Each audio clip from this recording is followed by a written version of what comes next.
Hello and welcome to Ag PhD. I'm Darren Hefty. And I'm Brian Hefty. Thanks for joining us today. We've got a great show for you. One of the things we're going to talk about is if you're walking through your cornfields right now, just evaluating your stand, looking at some of the things you might see on the leaves, checking out that crop overall. We want to talk about walking through your cornfields right now today. Well, one thing you might see if you're walking through your cornfields, I hope you don't see it, but you might, is spider mites. Now this is a pest that could be out in a cornfield. It could be in almost any kind of vegetation. We'll talk about spider mites on today's show. We've got a tough to control weed of the week coming up later in the show, as well as an iron talk. But first, here's our farm basics. Stop losing money from your stored grain with the EndZone fan control system from Farm Shop MFG. The EndZone monitors outside conditions to run your fans so your grain naturally reaches ideal temperature and humidity. For more information, visit farmshopmfg.com.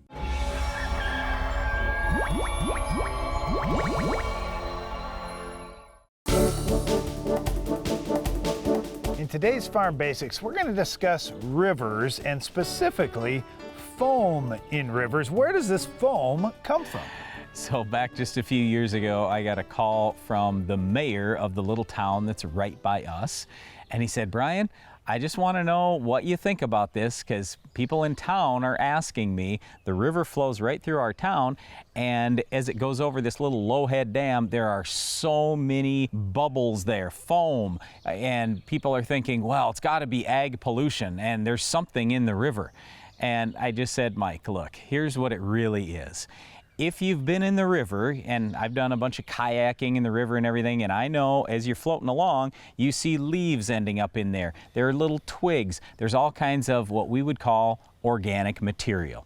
As that organic material is breaking down, as it's decaying, what it does is it releases surfactants into the water. Now, if you've heard of the word surfactant before, we do talk about that particular word here on the show quite often because we will add surfactants, chemical surfactants, to a lot of herbicides. And the purpose of the surfactant is to break surface tension. It's basically to spread out water droplets on the leaves. Well, the same type of thing happens in the water out in the river when the decaying of these organic materials is going on, surfactants are released. Well, surfactants breaks that tension of the water, and now it's much easier for air to get down in the water.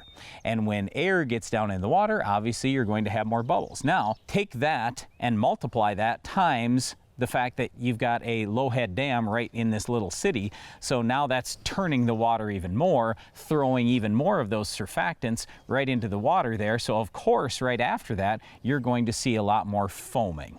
Now, as you fly over the country, or you fly over really any country around the world, oftentimes along rivers, what do you see? You see trees lining both sides of the river. Trees aren't dumb, right? They know where the water's at. And when that seed germinates right along the river, there's always going to be moisture there for that root system. So oftentimes trees really thrive along river systems. They are kind of a good thing in that they hold the soil in place pretty well, but over time, certainly there are going to be leaves that fall, branches that fall, and even whole trees that fall into the river. So I don't ever foresee a time that we're going to say, you know what, no trees within 100 feet to the river because we don't want to have leaves and sticks out in the river. That just isn't going to happen, and it's not going to happen naturally. So we're always going to have some level of organic material out in our streams and rivers. So to finish up my story real quick, we had the water analyzed for nutrients and chemical, and guess what? Didn't find any high levels of nutrients more than normal drinking water. We didn't find any harmful chemicals or anything in the river that was flowing through our little town. All we found is organic material that was in there causing this foam. So it's very easy to jump to conclusions, and you see foam in rivers, but what we're trying to tell you today is you can analyze that water, and my guess is 99 times out of 100, you're going to find that water's just fine. There are no chemicals in there. There's no extra fertility or nutrients or anything like that. It's just simply organic material releasing surfactants. That's just the process of nature. Well, one other thing nature does is put weeds everywhere. We'll show you how to stop this particular weed later in the show. Pentair Hypro 3D nozzles are your premier choice for fungicide applications. Syngenta fungicide application field trials have shown Hypro 3D nozzles provide a yield advantage of up to 10% over other nozzles, maximizing the return on your fungicide investment. Learn more at pentair.com/hypro. If you want unparalleled performance from your cornhead, you need the Diamant from Capello USA. Fully hydraulic deck plates chop with speed and precision, and chain-free gearboxes make a quieter, more efficient machine. The Diamant's revolutionary quick-release snouts and bonnets prevent damage and make maintenance a breeze. And it folds, allowing clear visibility on roads, making travel between fields safe, quick, and easy. For more ways the Diamant can innovate your corn harvest, contact your Capello dealer today. Capello, wherever you are, we are. Success isn't just about maintaining your operation, how you make out for the season, or how much you can get from each acre. It's about doing precisely what needs to be done to feed your crop and grow your legacy, all the way down to the last drop. AgroLiquid Precision Crop Nutrition. Apply less, expect more. Find a retailer at agroliquid.com. Each year brings new and unique challenges to farming, and your operation needs to constantly adapt to meet them. That's why at AgBiome, we're working every day to bring you new and better solutions. Microbial-based solutions that protect your crop and help it reach its full potential. To learn more about how we're doing it, visit agbiome.com. AgBiome, feeding the world responsibly, partnering with microbes for human benefit. Engineered to be the most advanced concave system available, the XPR system threshes all crops, reduces grain loss, and significantly improves grain quality and storability. Probably the biggest difference that we noticed right away was the grain quality. The sample was much better. With this XPR system, now we've cut down rotor loss significantly. I can switch out a 2-pound cover plate in just a few minutes and jumped about 30% more on our capacity. Visit EstisPerformanceConcaves.com. Downtime during spraying can lead to huge yield losses. Keep rolling with the Pentair Hypro Force Field. This pump features a unique self-regulated chamber that allows the pump to run dry while eliminating cracked seals, so you can spray longer and more reliably. Learn more at pentair.com/hypro. We're going to talk a little today about walking out in cornfields at this time of the year and some of the things you might notice. Now, back quite a few years ago, one of the things we picked up from Neil Kinsey, he's one of the world's leading soil fertility experts. As we were walking out in a field, he was talking to us about manganese just a little bit and the shortage of manganese that we likely had on our farm. And sure enough, as we looked at our soil tests, we did. But anyway, one of the things he talked about was different ear heights. So as you walk along in your cornfield, you want those ears to be all at the same level. Well, what Neil said is, he goes, look, hey, it looks to me like you got a decent planter, a lot of the other things are in good shape here, but I'm wondering, do you have inadequate levels of manganese? Because manganese has a big impact on emergence overall, and what I'm seeing is uneven ear heights. So that tells me you likely had uneven emergence. You know, this spring we did see some of this uneven emergence as well on dry land farms across much of the upper Midwest because of dry soil conditions. Many farmers that we talk to each day on the Ag PhD radio program have said, you know, I had the best planting conditions I've had all year or for many years, and it was the top couple of inches that were really dry and easy to work with. And down deeper, it may not have been so pretty. It may have been kind of mucky yet from the last couple of years of being too wet. And so what we saw with some of the planting and some of the tillage that got done is we had uneven moisture conditions where each seed was. And it's so important to pay attention to that because what happened this spring was, well, if you didn't get it rain for a couple of weeks, you may have some corn emerging where it had some moisture, and you may have had corn planted at the exact same depth, 6 inches away, that was just sitting there waiting for moisture and not emerging. So when you get that unevenness out in a field, it doesn't look very good, and it also doesn't yield as well. And so the whole point here is we just want you to take a look at your stand overall, look at your ear height overall, and try to figure out what's going wrong on your farm. And maybe you can figure something out now, maybe you can't. But the point is, if you're out there looking, at least you have an idea if things are perfect, if things are pretty good. if things look really spotty. So one of the other things that we saw quite a bit of this year is just skips, doubles. As we're walking through a lot of different fields all around the country, we also found where farmers didn't necessarily follow their strip till machine perfectly. Even on our own farm, it gets to be a challenge when you're farming in the contour and around terraces. There's always that drag. When you start talking about your machine behind you and how far is that going to shift, how far is that going to flow one way or the other as you're going around that hill, if you can't follow your strip very well, well, now all of a sudden you might have uneven emergence due to that. The big thing is just get out in your fields and start evaluating these things if you haven't been doing that already earlier in the season. Well, Brian kind of mentioned manganese deficiency and an early season impact it may have, but this time of year, as that corn gets a little bit bigger and it's really rapidly growing and starting to fill ears, you're going to see some nutrient deficiencies showing up on those leaves as well. So when you're looking at the plants, if you're looking at the lower leaves on the plant, oftentimes you may see an N, P, or K deficiency there because those nutrients are mobile within the plant. So that means as that plant starts producing an ear, if it can't draw enough N, P, or K in through the root system, it steals it from those older, lower leaves on the plants. Now at the top of the plant, we did see a lot of plants this year that showed some striping or some yellowing on upper leaves. You can do plant tissue analysis along the way. You can also do soil analysis really at any time of the year to try to identify what are some of those things that might be short. Well, if it happens at the top of the plant, it's an immobile nutrient, so one that once it's into the plant, it stays put. And that may be sulfur, it may be some of the micronutrients.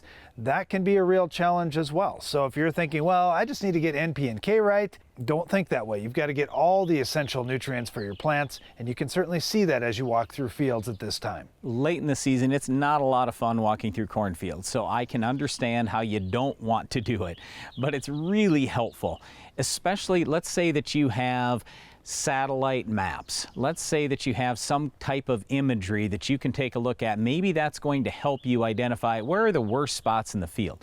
Because usually what happens for Darren and me is we get these calls in the fall and a guy will say, man, I got this area in the field that's yielding really poorly. What do you think happened? Well, at that point, we don't know. But right now, you can get this imagery. You can see, hey, there is what looks like a problem in a certain area of the field. Go to that area. Let's figure out what it is. Is it a drainage issue? Is it a poor stand? Is it weeds? Is it maybe nutrient deficiency like Darren was just talking about? Or could it be diseases or insects? Right now, we are seeing a lot of diseases and a lot of insects in corn. What do you have specifically for diseases? What do you have specifically for insects?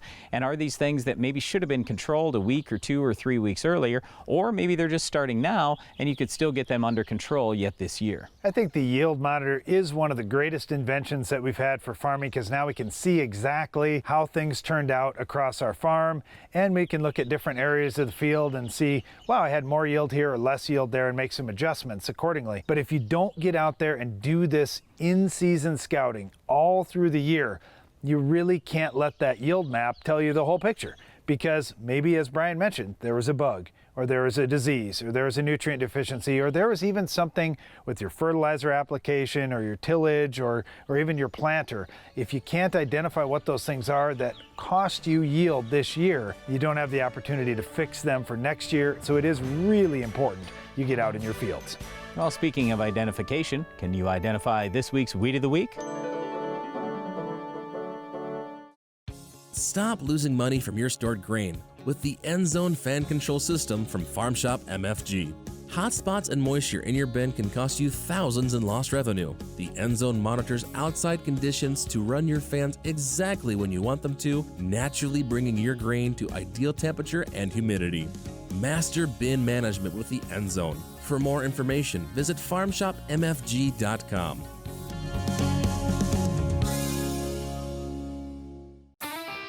If you're looking to expand your farm's grain handling, you want everything to be fast and efficient. The Quick Belt from Norwood Sales is your all-around grain handling solution. Our conveyor-based system uses an 18-inch belt and a 10-inch tube, which minimizes seed damage while moving more than 10,000 bushels an hour.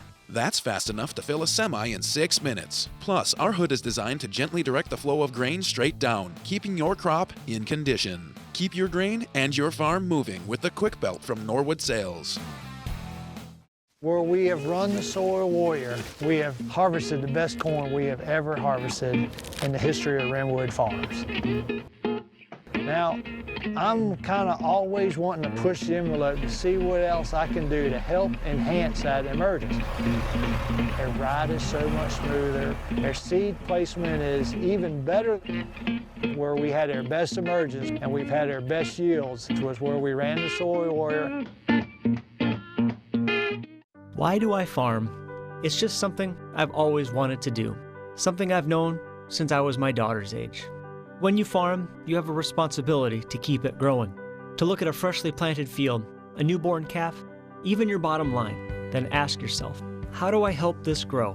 How can I make it even more productive? I ask myself these questions every day, because no matter what I'm doing, I'm still a farmer.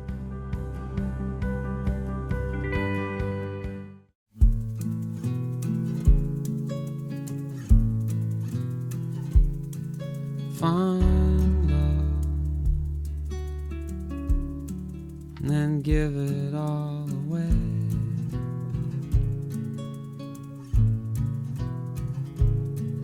Find love, then give it all away.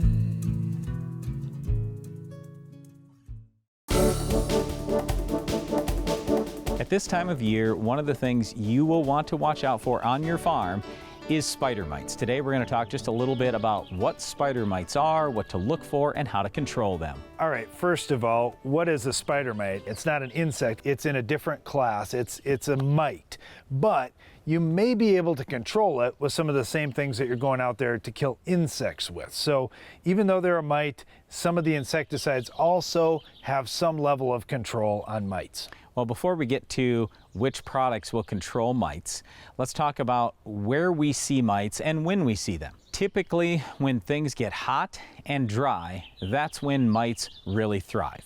Part of the reason why is because when it's cooler and wetter, then mites will typically contract a disease. They'll have more pathogens that will affect them and keep the numbers low.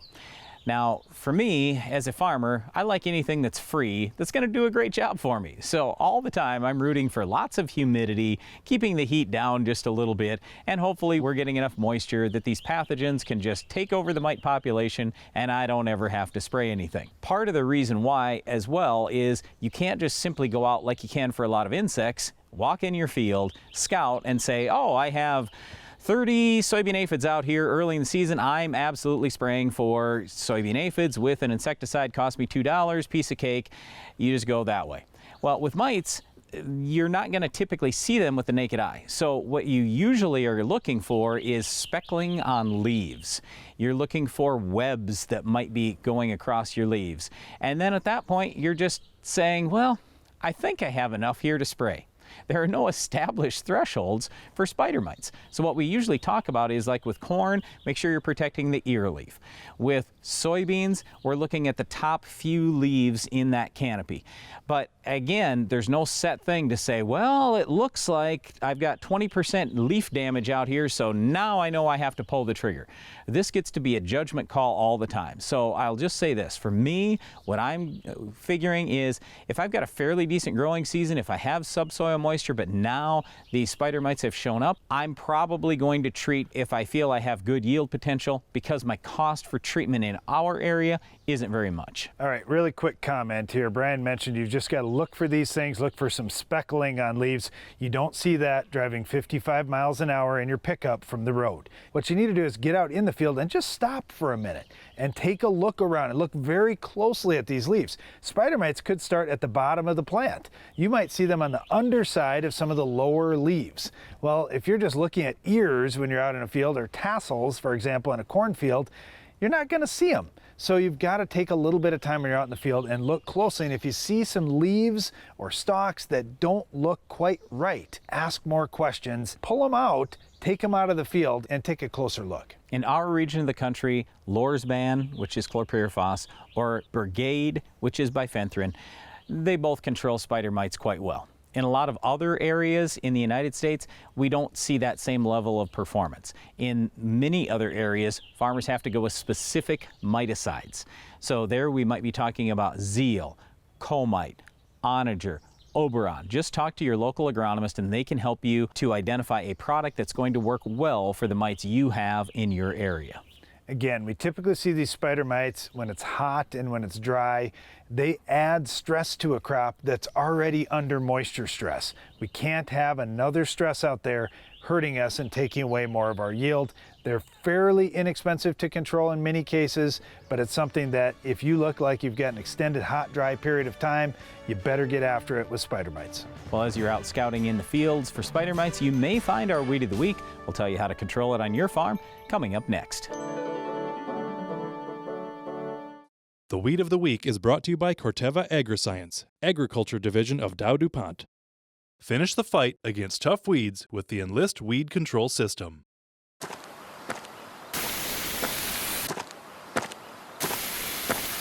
Weeds are tough, but we're tougher. With unrivaled weed control, reduced drift, and near zero volatility. So, who's tough now?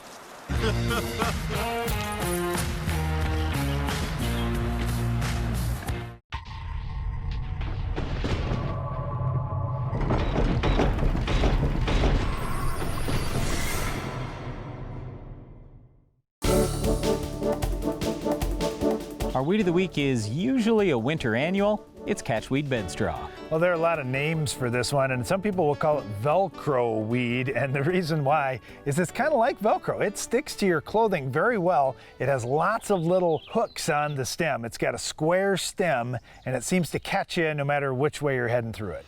Yeah, now the good news is we don't typically see a lot of this out in crop fields, in part because it doesn't grow real tall. So if you can get good crop canopy, that generally will shade it out, choke it out, and it's not a big problem there. But we do see a lot of this around lawns, around shelter belts, around yards. So that's generally speaking where we have the most issue with catchweed bedstraw. Yeah, a lot of times we'll end up using quinclorac or drive out in lawns. Hey, that same chemical could be used in sorghum fields as facet. That would be a good way to get it under control. But let's get down to corn, for example. I like to start with a pre. Verdict is my choice. The sharpen is a nice burn down. This is often a winter annual weed, so if we burn it down, we don't have to fight it in crop with products like Status that would be effective. All right, in soybeans, we would, as always, tell you start with the 3 pre's. If you would like to also throw in an ALS herbicide, something like Pursuit at a low rate, that'll help suppress it. Post-emerge, we have so many options. We have Roundup, Liberty, Dicamba, 2,4-D. Just depends on which trait you're using in your soybeans. And in wheat, in the burn down, Roundup's pretty effective. You could add AIM in there as well. AIM has actually been a better tank mix partner than 2,4-D for controlling catchweed bedstraw. And post-emerge, I like Husky. Wide match works as well, especially if you add some affinity broadspec in with it. That does a nice job. All right, well again, catchweed bedstraw, the big problem with this particular weed is it can catch on fur of animals, it can catch on your pant legs, it catches on almost everything, hence the name catchweed bedstraw, so it does spread pretty easily, but fortunately we have great control methods you can use on your farm. That's all the time we have for this week's weed, but Iron Talk is coming up next.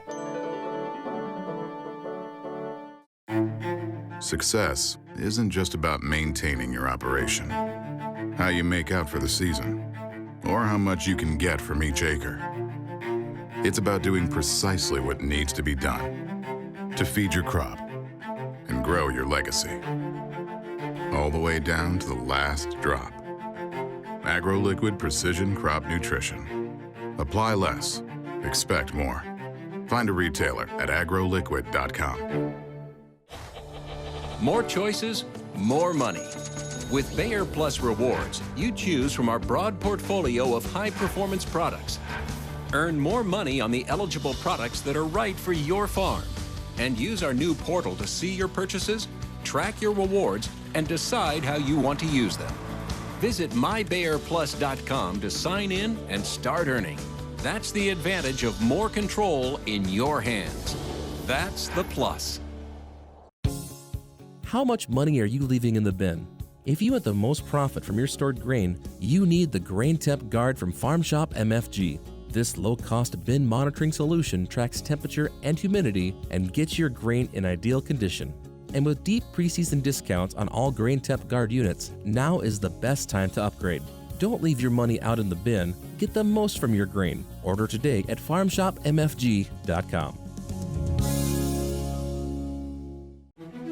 Each year brings new and unique challenges to farming, and your operation needs to constantly adapt to meet them. That's why at Ag Biome, we're working every day to bring you new and better solutions. Microbial-based solutions that protect your crop and help it reach its full potential. To learn more about how we're doing it, visit agbiome.com. Ag Biome, feeding the world responsibly, partnering with microbes for human benefit. How much does your crop residue cost you? Over time, residue accumulates in your fields, building excess carbon levels and tying up your plant available nitrogen. Residue also traps P, K, and microbes and can take years to naturally become available to your crops. This is because soil lacks the diverse microbial life needed to break it all down. With Decomp, you can naturally restore life to your soil and allow the release of valuable crop fertility. Learn more about Decomp at eggbio.solutions. Iron Talk is brought to you by Case IH. Why do I farm? It's just something I've always wanted to do. Something I've known since I was my daughter's age. When you farm, you have a responsibility to keep it growing. To look at a freshly planted field, a newborn calf, even your bottom line, then ask yourself, how do I help this grow? How can I make it even more productive? I ask myself these questions every day because no matter what I'm doing, I'm still a farmer.